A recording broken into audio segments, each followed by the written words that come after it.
두 번째로 여러분들과 함께 만들어 볼 스롤 타입의 풋프린트는 일반 박스 헤더 듀얼 2 곱하기 5핀, 즉 10핀짜리가 되겠습니다.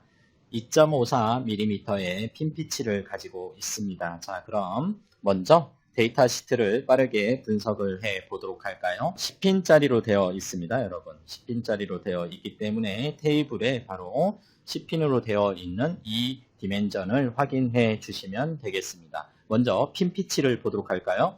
핀 피치는 2.54mm인데 2.54mm다라고 나와 있지는 않습니다. 그렇죠? 자, 그렇지만 여러분들이 핀 피치를 금세 확인해 볼 수 있는데요. 2 곱하기 5핀으로 되어 있기 때문에 5개의 핀으로 구성이 되어 있지요. 그런데 10핀짜리의 경우에 우측에 보시면 핀 투 핀, 그렇죠? 핀과 핀 사이에 간격이 나와 있습니다. 그렇죠? C값이지요, 여러분. C값을 보니까 10.16mm이지요. 따라서 10.16mm의 핀 투 핀에서 지금 5개의 핀이 놓여져 있으니까 4로 나눠주면 되지요. 그러면 2.54mm다라는 핀 피치를 금세 계산할 수 있습니다. 로 피치를 보도록 할까요? 2열로 되어 있기 때문에 로 피치는 바로 여기에 2.54mm다라고 이와 같이 나와 있습니다. 따라서 로 피치 또한 2.54mm가 되겠습니다. 그러면 이제 우리가 드릴 사이즈와 패드 사이즈를 계산하기 위해서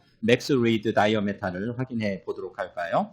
핀의 모양은 여러분들 보시는 것처럼 스퀘어 타입으로 되어 있습니다. 따라서 스퀘어 타입의 X, Y 값을 살펴보도록 할까요? 보시면 여기 나와 있네요. 그렇죠? 핀은 스퀘어 타입으로 되어 있고 0.64mm로 되어 있지요. 따라서 가로 세로의 길이는 0.64, 0.64가 되겠습니다. 따라서 맥스 리드 다이어메타에 해당이 되는 이 대각선의 길이를 피타고라스의 정리에 의해서 계산을 해보면 0.905가 나옵니다. 따라서 맥스 리드 다이어메타는 0.905가 되겠습니다. 우리는 IPC 표준 레벨 C 기준을 따르기로 했습니다. 따라서 맥스 리드 다이어메타의 0.15, 그렇죠? 6mm에 해당이 되는데요. 0.15mm를 더해주면 우리가 드릴 사이즈를 계산할 수 있습니다. 따라서 0.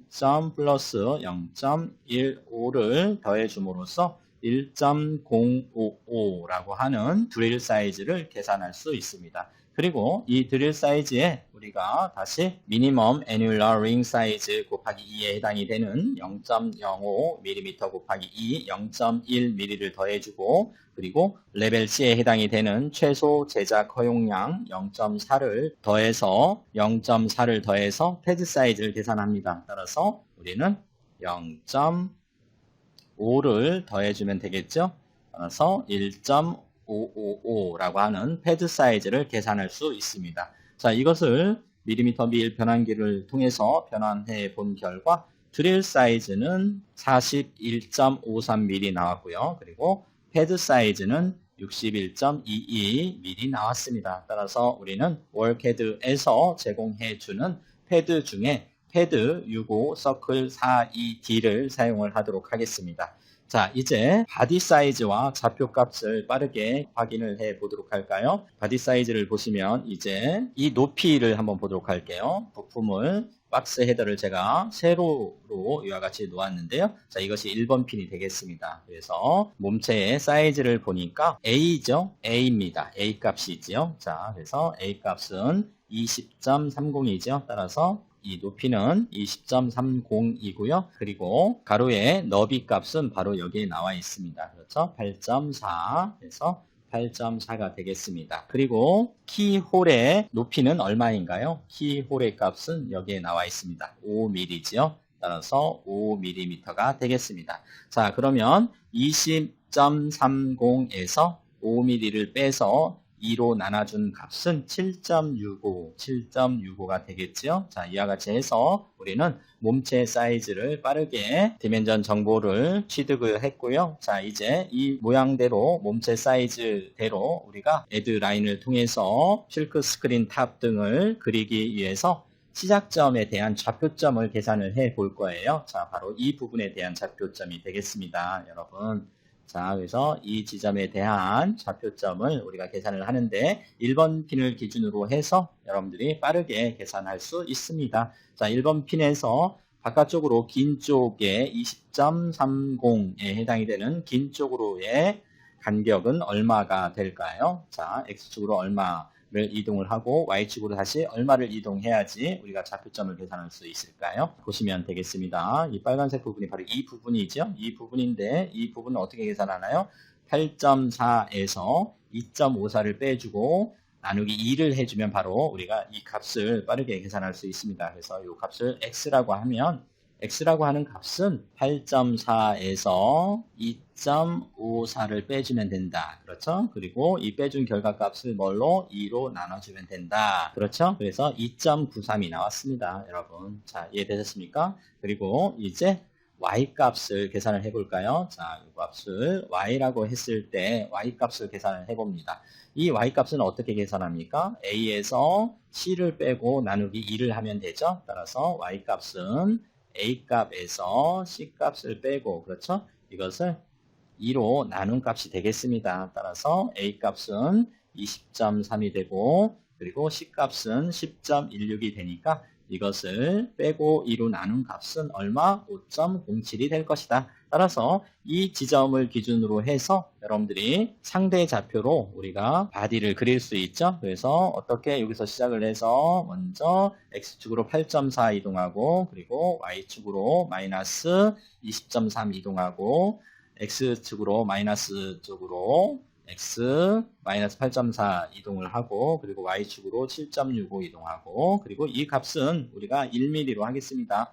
X축으로 1mm 플러스 값으로 이동하고 그리고 Y축으로 5mm 이동하고 X축으로 마이너스 1 이동하고 다시 Y축으로 7.65를 이동을 하면 우리가 쉽게 그릴 수가 있겠지요. 자, 여기까지 분석을 했으면 이제 바로 PCB 에디터에서 풋프린트를 생성하도록 합니다. 파일에 New를 선택해 주시고요. 그리고 이제 패키지 심볼을 만들 것이고 그리고 드로잉 네임은 박스 헤더 2 곱하기 5핀으로 하겠습니다. 총 10핀이죠. OK 버튼을 눌러 주시고요.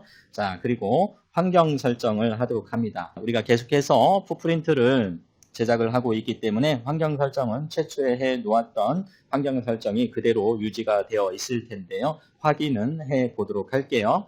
자, 메뉴 셋업에 디자인 파라미터스 들어오시고요. 빠르게 확인만 해 보도록 하겠습니다. 사이즈에서 유저 유닛은 밀리미터로 하고요. 그리고 사이즈는 A4로 하겠습니다. 그리고 애큐리시는 정확도는 넷째짜리까지 표현을 하고요. 그리고 우리가 오리지널 작업의 편리성을 위해서 시프트 해주기 위해서 레프트 X는 마이너스 80, 로어 Y는 마이너스 80으로 하겠습니다. 이 값은 여러분들이 편한 대로 조정하시면 됩니다. 그리고 위스와 하이트는 우리가 위에서 설정한 용지 사이즈 A4에 대한 위스 297과 하이트 210을 의미를 할 것입니다. 이렇게 해주시면 되겠고요. 그리고 나서 여러분들께서 OK 버튼을 눌러주시면 되겠지요. 그리고 이제 환경 설정을 마무리를 했다면 빠르게 핀을 배치하도록 합니다. Add 핀을 눌러서 컨트롤 패널의 옵션즈에서 패드 스택을 찾아옵니다. 우리가 계산한 패드는 패드 65를 쓰기로 했죠. 패드 65 에스터리스크 엔터를 치시면 이와 같이 필터링이 되고요. 여기에서 우리는 패드 65 서클 42D를 쓰기로 했습니다. 그래서 선택을 하고 OK 버튼을 누르면 패드가 이와 같이 따라다니는 것을 확인할 수 있습니다. 그렇죠? 따라다니지요. 그리고 나서 이제 일반 박스 헤더 2 곱하기 5핀에 해당이 되는 핀들을 배치를 해 보도록 하겠습니다. 배치를 하기 위해서 먼저 컨트롤 패널의 옵션즈를 보도록 할까요? 자, 그러면 이제 Y축으로 개수는 5개를 우리가 뿌려주면 되겠고요. 그리고 스페이싱은 2.54 100mm죠. 자, 이와 같이 설정을 해주시고 그리고 오더는 아래쪽으로 이와 같이 우리는 설정을 하도록 하겠습니다. 그리고 핀 넘버는 1번부터 시작을 하고 증가는 2로 해 주셔야 되겠죠. 2열이기 때문에 1, 3, 5, 7, 9 해서 먼저 1열에 대한 핀을 배치를 할 거예요.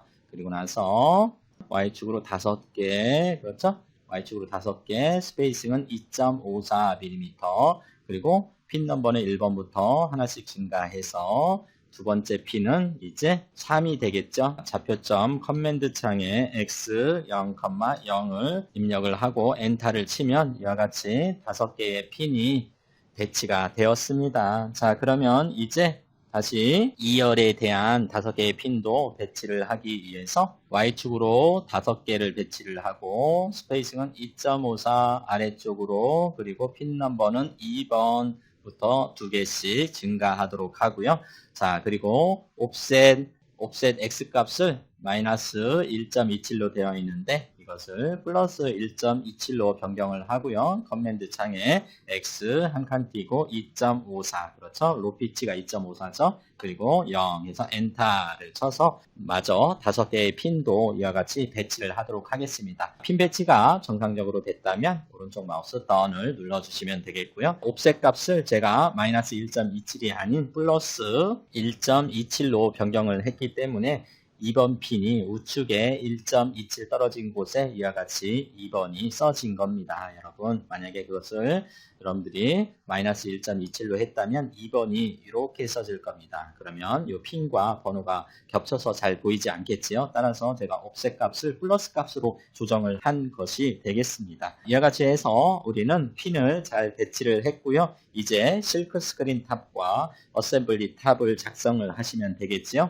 자, 실크 스크린 탑과 어셈블리 탑을 작성하기 위해서 먼저 Add 라인을 선택을 해 주시고요. 컨트롤 패널에 옵션들을 보도록 합니다. 클래스는 패키지 지오메트리 그리고 서브 클래스는 실크 스크린 탑 변경을 해 주시고요. 그리고 라인 락은 90도로 변경하고 라인 위스는 0.2mm로 변경을 하도록 하겠습니다. 자, 그리고 나서 우리가 좌표점으로 계산을 했던 X-2.93 그리고 5.07 해서 엔터를 치시면 이제 바로 이 지점이 좌표점 우리가 계산했던 마이너스 2.93에 5.07이 되겠지요. 자, 여기에서 이제 여러분들께서 상대 좌표를 이용을 해서 라인을 그려주시면 돼요. 그래서 IX 한 칸 띄고 8.4만큼 우측으로 이동해라 라고 해서 여기서 그려졌죠. 자, 그 다음에 어떻게 하면 됩니까? Y 값으로 마이너스 20.3만큼 아래로 내려오면 되겠죠? 자, 그리고 다시 IX 마이너스 8.4만큼 왼쪽으로 이동하고 IY 위쪽으로 우리가 계산했던 7.65만큼 올라가면 됩니다. 그리고 IX 1mm만큼 우측으로 이동해서 키홀을 만들 거예요. 그리고 IY 한 칸 띄고 5 그렇죠? 자, 엔터 그리고 IX-1mm에서 왼쪽으로 다시 이동하고 IY 한 칸 띄고 7.65 해서 위로 올라가면 되는 거죠. 자, 이렇게 해서 오른쪽 마우스 다운 해주면 실크 스크린 탑을 금세 그릴 수 있습니다. 자, 이와 같은 방법으로 우리는 어셈블리 탑도 빠르게 그려보도록 할까요, 여러분? 자, Add 라인 선택해 주시고요. 자, 컨트롤 패널의 옵션즈에서 스카이 블루 컬러로 되어 있는 어셈블리 탑을 빠르게 선택을 합니다. 자, 그리고 커맨드 창에 X 한 칸 띄고 마이너스 2.93 한 칸 띄고 5.07 해서 시작 좌표점을 찍어주고요. 자, 그리고 IX 8.4만큼 우측으로 이동, IY 마이너스 20.3 해서 아래로 이동, 그리고 IX 좌측으로 마이너스 8.4만큼 이동, 그리고 IY 7.65 위로 이동, 그리고 IX 1만큼 우측으로 키홀을 만들기 위해서 이동, 그리고 IY 5mm 위로 이동, IX 마이너스 5 좌측으로 마이너스 1이죠. 그래서 옵스 합니다. 오른쪽 마우스 버튼 클릭하고 옵스 해서 다시 IX-1 그리고 IY 7.65 해서 마무리를 해주면 되겠습니다. 이와 같이 해서 우리는 실크 스크린 탑과 어셈블리 탑을 작성을 했고요. 자, 이제 플레이스 바운더리 탑, 플레이스 바운드 탑을 작성을 해 보도록 하겠습니다. 플레이스 바운드 탑은 우리가 Zcopy Shape을 선택을 해서 작성을 해 보도록 할게요. 메뉴 Edit의 Zcopy Shape 선택해 주시고요. 컨트롤 패널의 옵션즈에서 클래스는 패키지 지오메트리를 선택해 주시고요. 자, 그리고 서브 클래스는 플레이스 바운드 탑을 선택을 해 주시면 됩니다. 그리고 이제 카피할 대상을 클릭을 해서 부품 영역을 작성할 수 있습니다. 그래서 카피할 영역은 바로 이 영역이죠. 클릭을 하면 지금 내부가 필드 되어 있죠. 채워져 있습니다. 점으로 채워져 있는데요. 이 영역의 의미가 바로 place bound 탑의 영역을 의미합니다. 자, 따라서 오른쪽 마우스 done을 해주시면 되겠지요. 이제 실크 스크린 탑 그리고 어셈블리 탑에 대한 레퍼런스만 작성하시면 되겠죠. 그래서 메뉴 레이아웃 셀 라벨즈의 레퍼런스 디지그네이터를 선택을 하시거나 아니면 툴바에 바로 이것입니다. 자, 이것이 바로 all1이라고 써져 있죠. 라벨 레퍼런스 디지그네이터 의 명령을 실행할 수 있는 아이콘이에요. 그래서 이것을 바로 클릭을 하시고요. 지금 컨트롤 패널의 옵션즈에 어셈블리 탑부터 이와 같이 선택이 되어 있죠. 클래스는 레퍼런스 디지그네이터 그리고 서브 클래스는 어셈블리 탑부터 되어 있기 때문에 어셈블리 탑부터 작성을 하도록 하겠습니다. 다만 텍스트 블럭만 3으로 1에서 3으로 조정을 해 보도록 할까요? 부품의 안쪽에 클릭을 한 후에 우리가 커넥터이기 때문에 J 물음표로 하도록 하겠습니다. 자, 이제 실크 스크린 탑도 작성을 하기 위해서 오른쪽 마우스 넥스트 그리고 바깥쪽에 클릭하기 전에 바로 이제 서브 클래스를 실크 스크린 탑으로 변경해 주셔야 되겠죠. 자, 그리고 바깥쪽에 클릭을 해서 J 물음표 이와 같이 해주시면 됩니다. 오른쪽 마우스 done 해주시면 되겠고요. 자, 이제 저장을 해 주시면 되겠죠. 자, 파일에 save 저장을 해 주시면 우측 커맨드 창을 보시면 바로 이제 편집 가능한 드로잉 파일과 bh2 곱하기 5 dra라고 하는 드로잉 파일과 그리고 바이너리 코드로 되어 있는 패키지 심볼 bh2 곱하기 5.psm 패키지 심볼의 약자죠. 이와 같이 해서 created 생성이 되었다라고 표시가 되어 있습니다. 자, 이렇게 하면 여러분들이 두 번째 풋프린트까지 완성을 하게 됩니다. 자, 여러분 수고하셨습니다. 고맙습니다.